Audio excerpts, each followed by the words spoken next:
One డేనే. ఈరోజు chicken roast చేశాను. మీరేం చేశారు?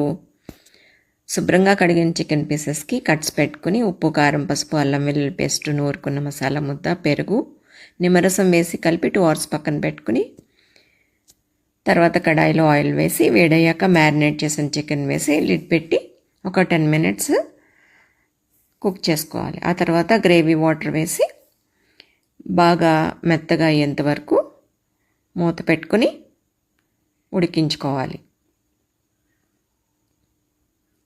కొంచెం దగ్గర పడుతుంది అన్నప్పుడు కసూరి మేతి చల్లుకుని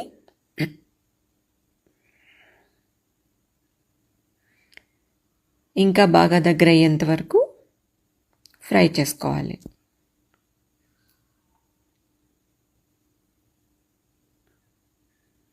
సర్వ్ చేసేసుకుని పప్పుచారు కాంబినేషన్తో సూపర్ ఉంటుంది.